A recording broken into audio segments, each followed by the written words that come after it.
So, warm greetings for our meditation time together. And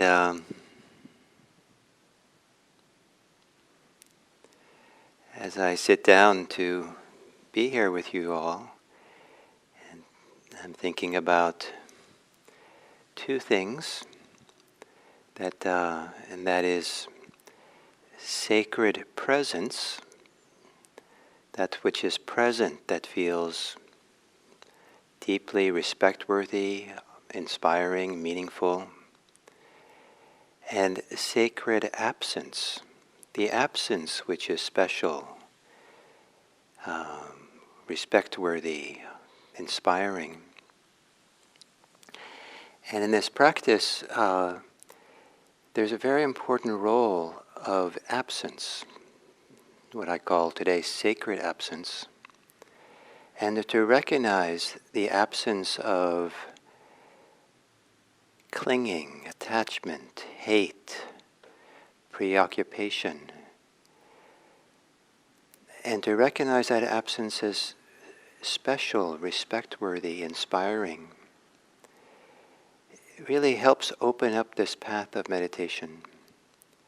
And then, with that sacred absence, the way that we are aware of what is present can have a sacred quality. Maybe not exactly because what we're attending to is maybe sacred in some way, but the way that we're present for it, our sacred presence, our attention, has qualities that are sacred and special and not to be overlooked. And there's always something here, as we meditate, which is absent.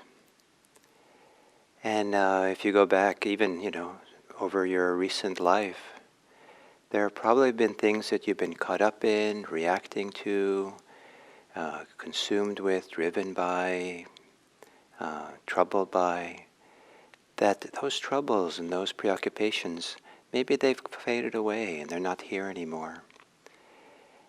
And it's possible to somehow be aware of their absence. And in that absence, to have more room for awareness, for attention.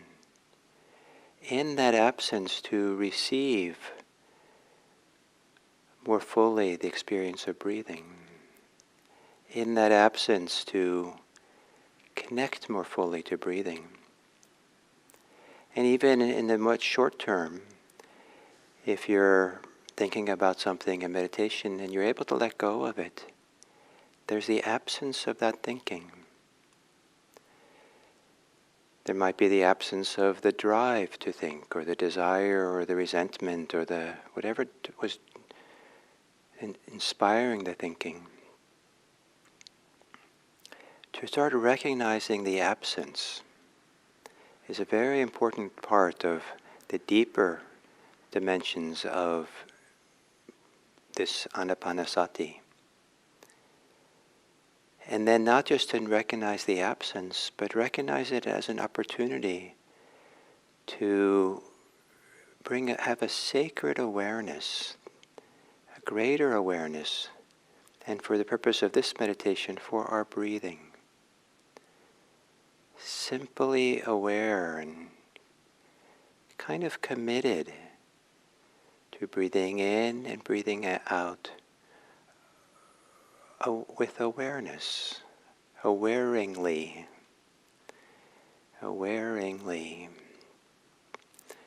So to assume a meditation posture.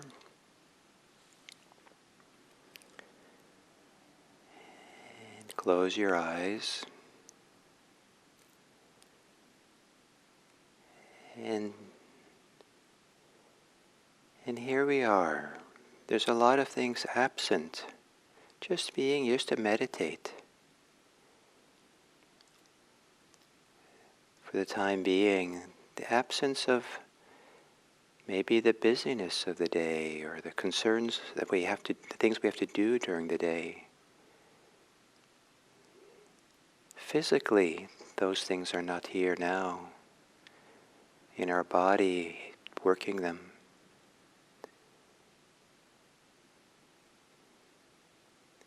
Maybe some of the concerns that you have for the day you can put up on a shelf and put aside for now. And let them be absent because they'll be picked up later.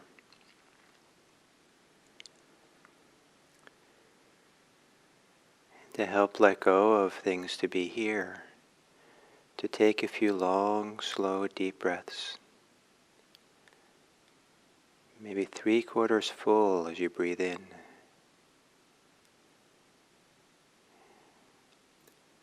And 4/5 emptying the lungs as you exhale.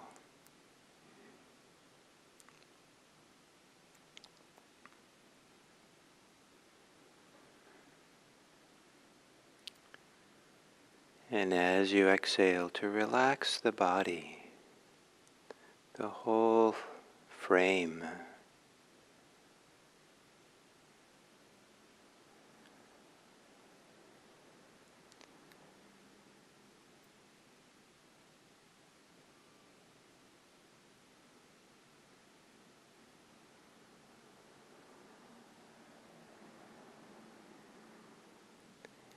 Letting your breathing return to normal. And relaxing some more on the exhale. And not only feeling the release of tension and holding, but to appreciate the absence of that holding. So to soften the belly.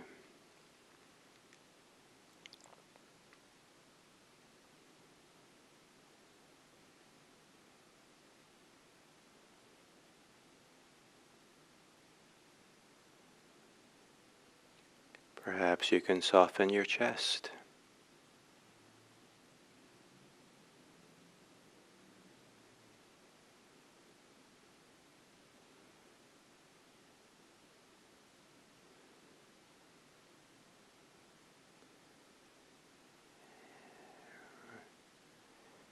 Relaxing and softening your shoulders.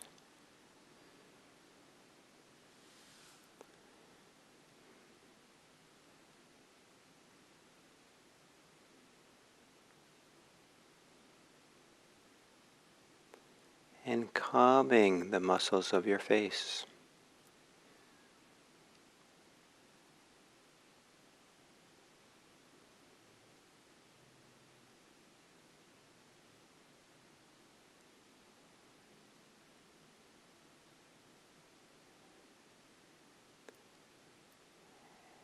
And cooling down the agitation associated with thinking. Calming the thinking mind.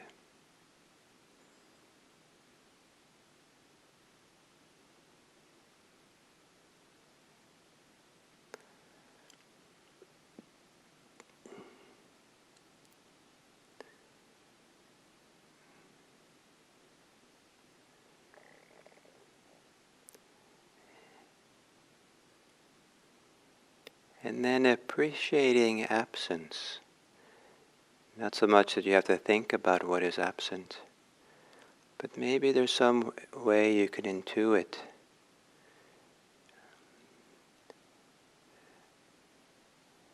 the absent space, the absence, the freed up time, the freed up thinking, the freed up attention that's not preoccupied with the things that you have been preoccupied with. And here to allow this absence to become fuller, letting go of thoughts, ideas,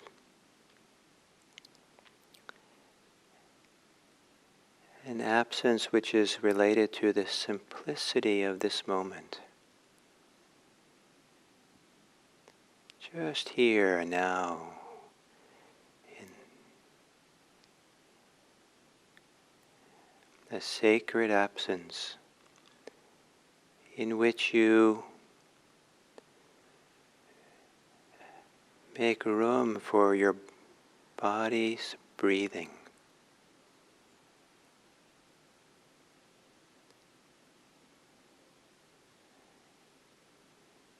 Allowing, in a sense, the experience of breathing to fill the space of awareness.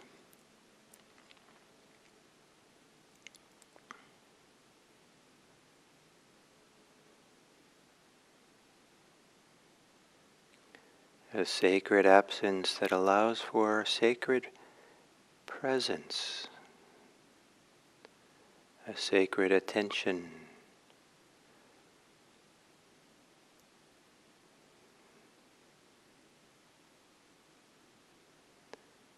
And when you find yourself thinking and you let go of it, appreciate whatever absence of thinking that then follows, and allow the breathing into that absence. So breathing begins to fill more and more your field of awareness, as if awareness fills the universe, just breathing.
Keep filling the absence with your breathing, your experience, body's experience of breathing,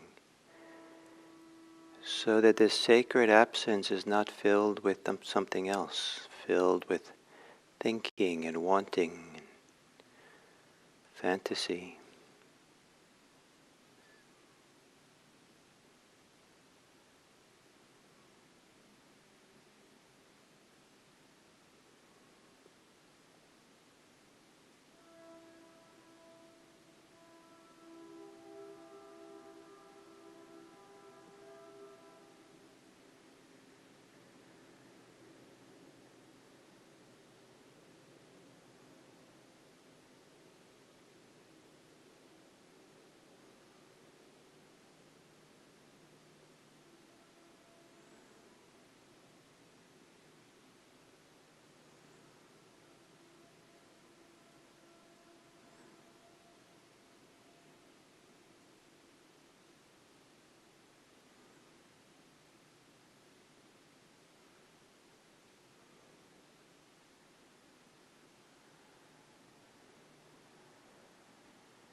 whatever you're caught up in and thinking about, beyond the edges of it is also sacred absence.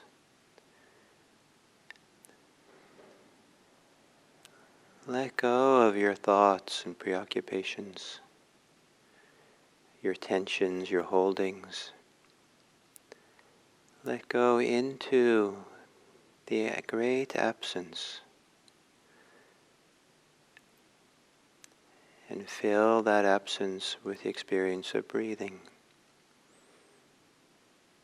allowing yourself to become very simple and quiet, just breathing.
And then as we come to the end of this sitting,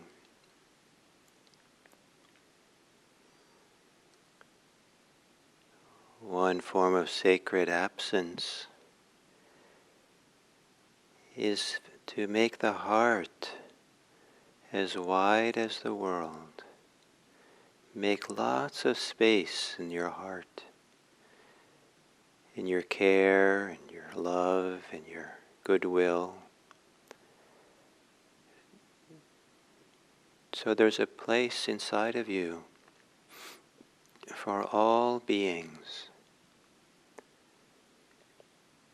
And so to clear the space within so that there's room for you to consider, relate to, hold in your care others.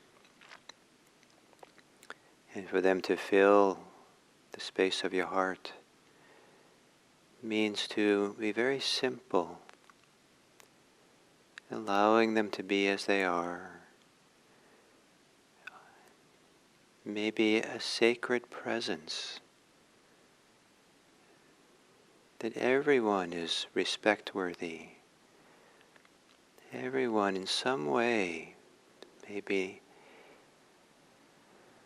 independent of even how they're behaving, some way deep inside, something beautiful and inspiring, even if it's just a seed that's waiting to germinate.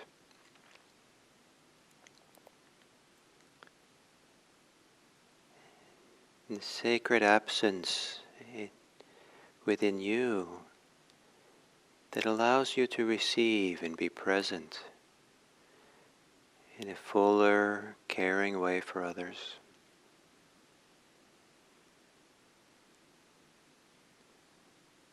And you don't have to say these words, but maybe a care and a goodwill that these words express or touch on. May all beings be happy. May all beings be safe. May all beings be peaceful. May all beings be free.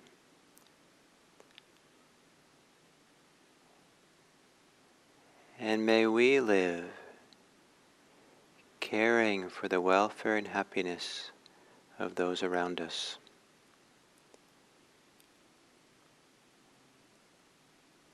May this meditation practice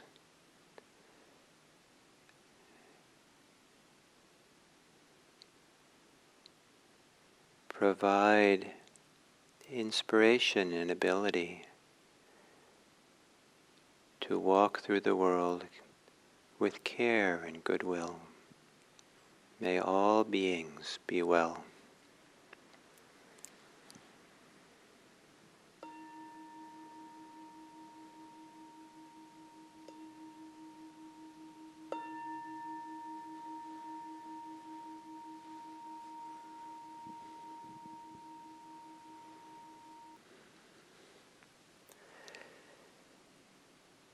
So we're continuing now with the last of the 16 steps of mindfulness of breathing. And we're coming now to the 15th step, and which is the Pali word that it represents, that's being used, is nirodha. And the 14th step, the Pali word is viraga. Nirodha is spelled Nirodha. And sometimes it's nice to just use the Pali words, because in their original context and in India, these words have really rich connotations.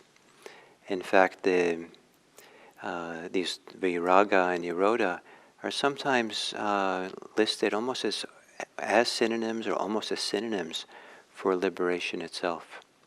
And so they have a very, very kind of almost sacred or special quality that the English word for viraga, which I've said sometimes translated as fading away and sometimes as dispassion, doesn't really capture the richness of the associations or the way it feels in Pali to viraga. And then same thing with nirodha, such a rich word that in the original context, I think that it really felt like a heartwarming idea that you don't get from the English translations. The most common translation for nirodha is cessation.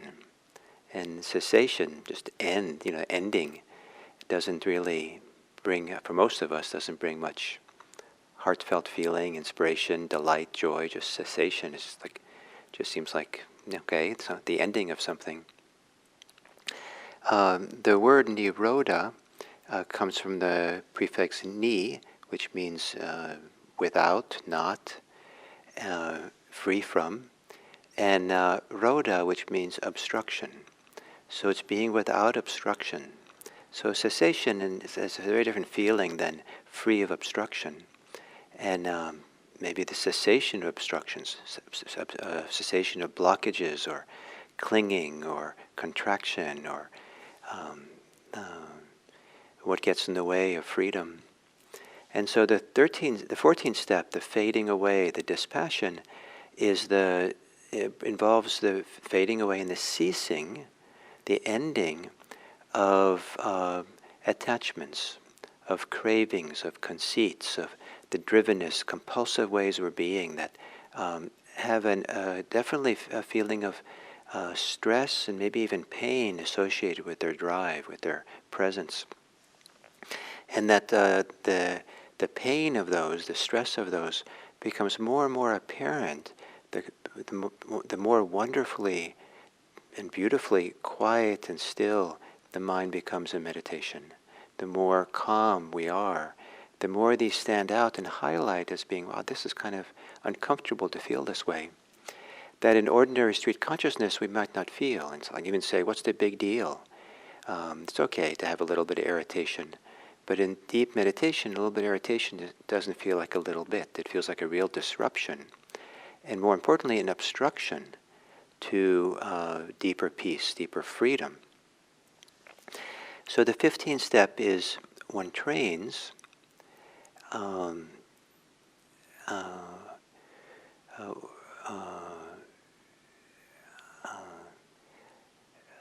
observing cessation, one will breathe in. Observing cessation, one will breathe out. Observing non-obstruction, one will breathe in. Observing non-obstruction, one will breathe out. And so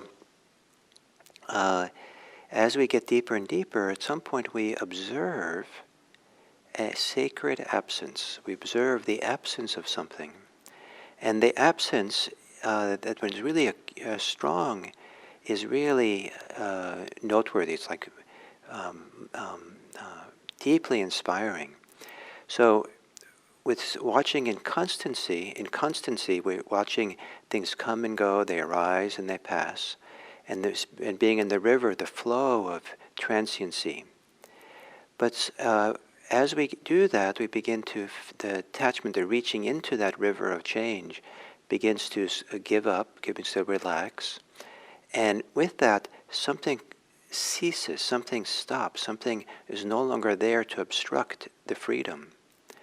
And that absence is not just a temporary absence, like it fades and then comes back a second later, or fades away and comes back a minute later or something. But there's a way in which the cessation, the ending of it, the absence of it, is really impactful for the mind and the heart. Wow, it's possible to really be free of cynicism. Wow, this is, I've been cynical for decades. Wow, this is possible. Or I've been always, preoccupied and preoccupied with self. Wow, this preoccupation with me, myself, and mine has fallen away. And it's not here. I can look around. Where is it? It's not there. Wow. It's absent. It's ceased. There's a non-obstruction now that I realize that self-preoccupation was a kind of a obstruction or wind drag or something. Jealousy, doubt, hatred, resentment, all kinds of desires that sometimes are there kind of in the structure of how our mind works, so embedded. Fear, and wow, this has ceased for now.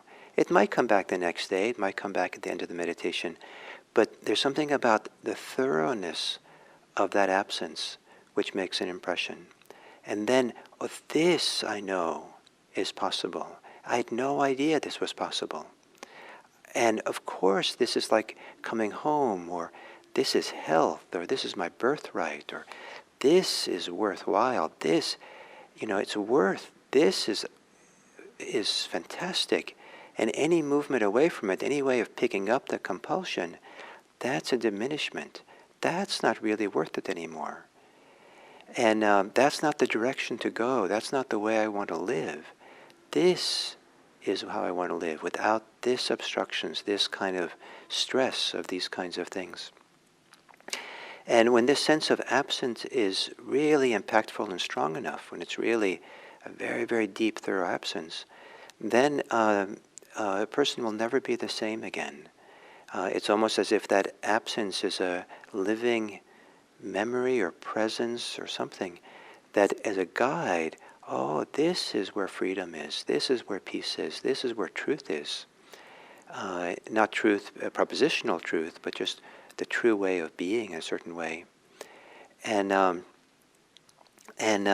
it becomes an orientation for how to live our life.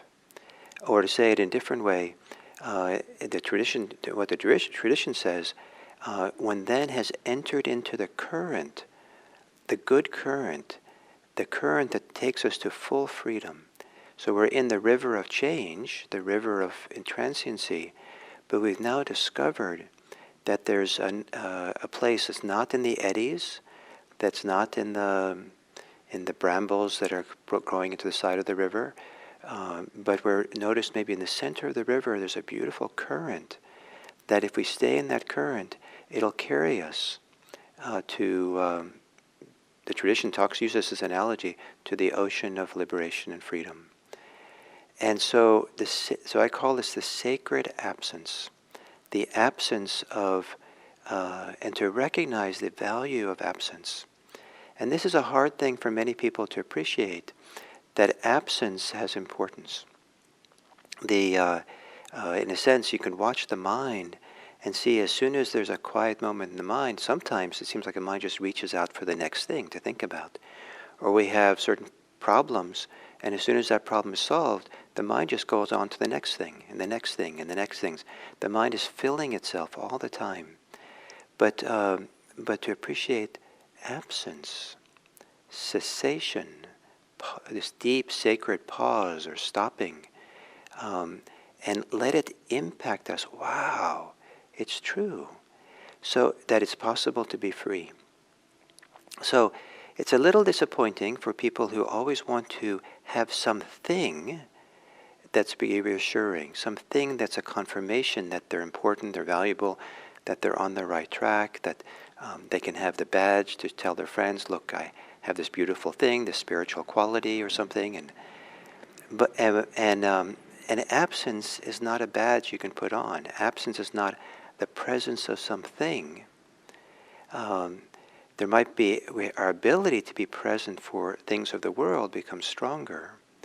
But freedom is not something tangible. It's not something that, in a sense, that the mind can focus on as an object of attention in a usual way, that things we can see and touch and feel. And so it's very easy to overlook absences or to diminish their importance. In fact, in the history of Buddhism in the ancient world, there were debates and big concerns about some great Buddhist teachers couldn't understand how an absence could be, that the ultimate goal, the ultimate freedom of Buddhism was somehow represented by an absence. It had to be a thing, it had to be something, and they posited a variety of different kinds of transcendent kind of states and experiences, because it had to be a thing. So whether that's true or not is besides the point for what I'm trying to say now.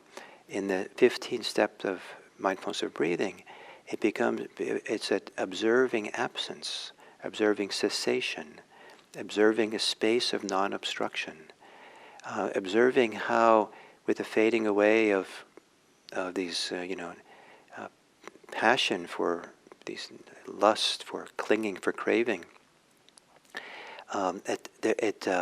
at some point the stopping, the cessation is so full, and sometimes it happens like a quantum shift. Poof! Wow! And sometimes it happens slowly, a fading away. But something, and it might be just one thing. It might be cynicism, or it might be doubt, but something that's been plaguing us for a long time. Boom! Wow! We notice this is possible, and it is possible. And the Buddha made this great statement: if it was not possible, if it's not possible and I'm kind of paraphrasing him, if it's not possible to bring an end to our unwholesome mental qualities, I wouldn't teach you to bring them to an end. But it is possible to bring unwholesome mental qualities to an end, to cessation. And so I teach you that this is possible. So this 15th step is an encouragement to appreciate absence, to appreciate sacred absence. Take time recognizing when a preoccupation, when greed, when anger, when desire, when lust, when anything like all these things that the mind involve mind contracting, the heart contracting. Notice, appreciate when it's not there. And that appreciation will allow it to grow, or allow you to feel some confidence about this, and keep making space, and sacred space, sacred openness of attention, to be more present and more here. That supports this whole process of furthering along, onward leading aspect of this path of practice. So, breathing in, observing cessation. Breathing out, observing cessation. So thank you all, and may you appreciate all the absences that occur to you today that will enliven you, or say it maybe it's, or just delight you, benefit you, open you, free you. And there's probably much more absences that are the door to step through today than you realize. May you appreciate the sacred absence today. Thank you.